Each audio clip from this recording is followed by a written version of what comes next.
A topic I don't see anybody talk about just yet nowadays, and I could be missing something. I don't watch a lot of content, but a concept that I do not see explained or talked about at all is the concept of dissociation. It is, and I'm talking about it in a negative way, not like dissociating things that are negative, but I'm talking about the general state of a lot of younger people, younger men, younger women, dissociation from the world and society and our life, our life's meaning, ultimately. Okay? Now, what brings this to my mind? Well, I think back to when I was young and when I was growing up the past 20 years. I mean, I'm only 22, so I was born in 2002. Smartphones, the internet, everything has progressed and came to creation so much. The amount of technological development that has been intertwined with my and everybody my age's developmental process it's crazy. I mean, it's never like anything seen before for any other generation. I mean, we're talking about such an explosion in technology in the past 20 years compared to however many years beforehand. Okay? So, throughout that process of developing, technology had an extreme effect on who I became, who I was, and the things I did, and everything about me, even until this day. Okay, I played a lot of video games. I was on social media a ton from a very young age. Okay, like a ton, way too much. I grew up playing outside from ages up until 8 or 9 or something. And after 5th grade, I want to say, I was playing video games each and every day as much as I could, going out very little.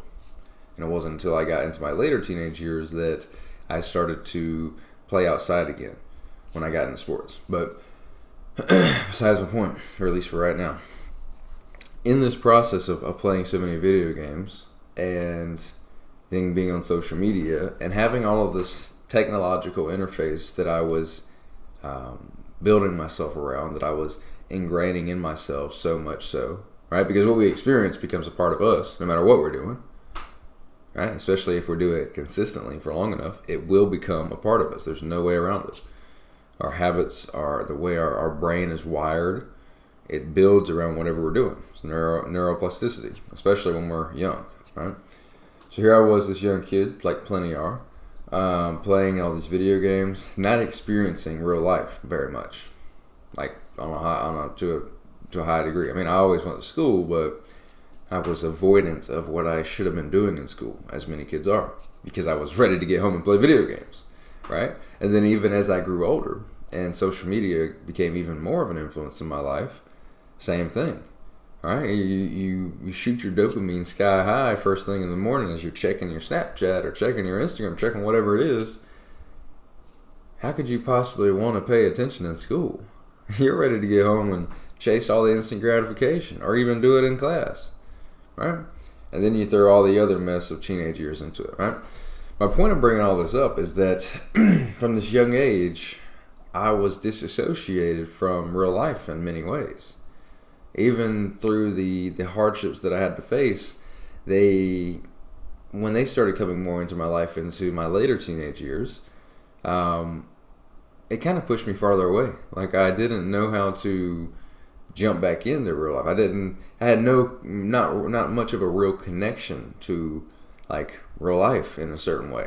So I had this dissociation. And I see it even worse with a lot of other people, right? Where, like, people. I always had an association of people. I've never been one to be ever able to be disrespectful. A lot of that came from when I was younger. I was scared to be disrespectful. I didn't want to, I was scared of authority figures, right? So but as I developed it, strengthened more into that respect for individuals, and I learned the difference. So I always had an association of people. I can never really dissociate from people's like influence over me, right? How they judged me or what they thought about me. I always cared about that. But as far as everything else goes, my skills, my ability to navigate through certain things in life, my understanding of how things worked, like, I kind of was detached in a certain way because I was ready to get home and play video games. That was my life. That was everything I knew. And I did not like that about myself. I also mentioned, like, I was conscious of the fact that it wasn't exactly good for me and that I should be experiencing, but I was avoidance, right? As many young people are. But that doesn't make it okay, right? And if you were to compare the amount of avoidance nowadays of a young kid or anybody to 50 years ago, completely different story. But we'll get to that.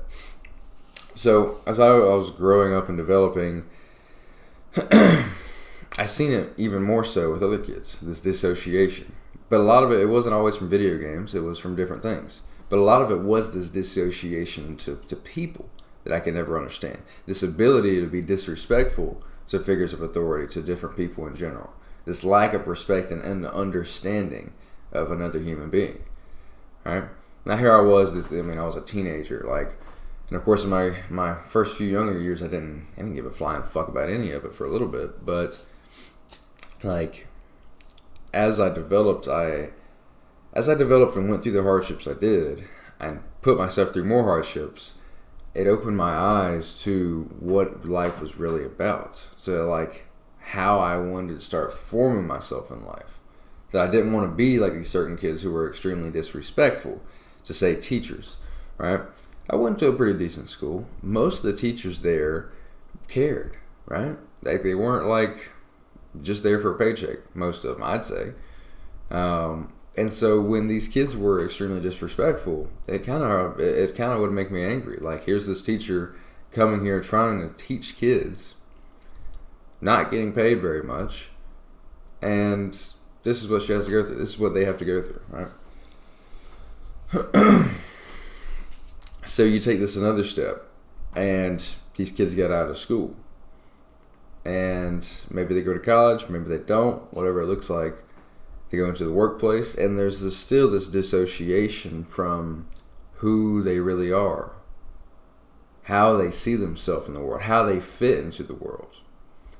Because they never really had to figure it out earlier on, because they didn't have much disruption of their life. They didn't have much like pain they had to work through, or the pain that they could have worked through they avoided in a certain way, which means it's still there, by the way. And that's probably what's causing the dissociation, right? Because I know as I grew up and developed, I had to start working through those painful ways that I had avoided. All the avoidance I had, it came back. All the things that I shouldn't have been avoiding. And that's what happens to everybody. So I began to work around the things I wanted to be more like in life, right?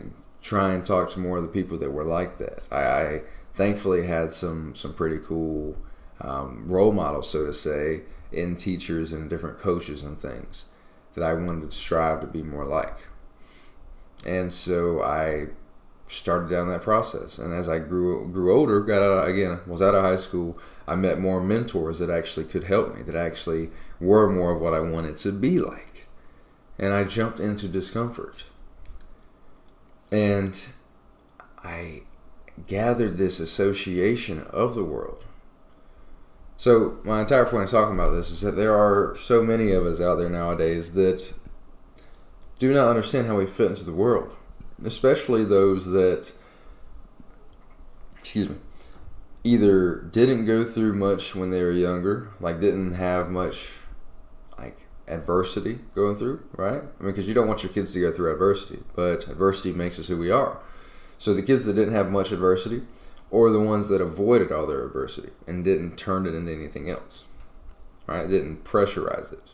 You see, we must turn pain into pressure. That's what life is all about, right? Turning the pain of which our present moments hold into something better, into something greater than what we can see in that moment, right? Or what we think is actually happening, right? So the ones that don't do that, the ones that avoid it, and the ones that don't have much to avoid or pressurize, a lot of times nowadays, because of how easy it is, that's why that's even a thing to begin with, how easy it is nowadays, there's a certain detachment from the actions by which they take, from their understanding of how things go. and how people are going to act because of just less involvement, less communication with these different situations. So we must first, like everything else I talk about, stop avoiding the pain. Accept the pain and face it for what it is in many ways. And this is a process, right? You're not going to do it in one day. But what you can do in one day is turn the wheel around. Turn the idea of who you want to be. And slowly shift that perspective of yourself into something greater. Right? Because you can and you will and you must if you put your mind to it. If you understand it. If you open your eyes up to the fact of how much you could be. Right? And you remove the dissociation and you become associated. You see yourself in these situations that you would like to be associated with. Right? I mean, here's the thing nowadays is that we can experience so much with so much ease. I mean, think about 50 years ago. You grew up poor, your family didn't have anything, like you worked your ass off your entire life, and now you finally, say in 2000, you finally got to experience, let's say Vegas, right, or something crazy like that. Let's say you go to Vegas and it's the dream of a lifetime. Like, you don't waste all your money, right? You just go on this extravagant vacation with your family. You get to experience all these amazing things, and it's a spectacular time, right?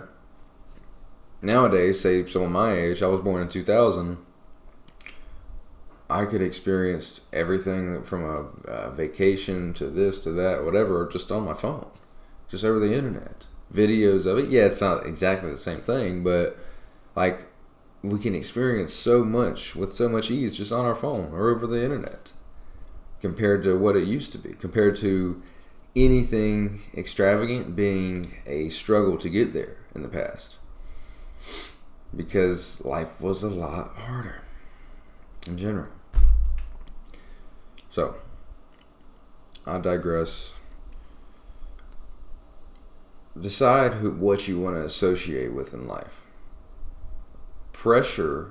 Apply pressure onto those things that shape you in some sort of way, that maybe you avoided for some time. Shape them around who you are and reflect on it in ways that allow you to see the more positive potential of those moments, of who you could have been. And then put the work into becoming and being the individual that you would like to be in the world, that you would like to see make change in this world. Because no matter how significant or insignificant we seem or feel, we all have a lasting impact on one another. We all have this splash effect on everything around us where we send ripples into the environments we are in, no matter what we do.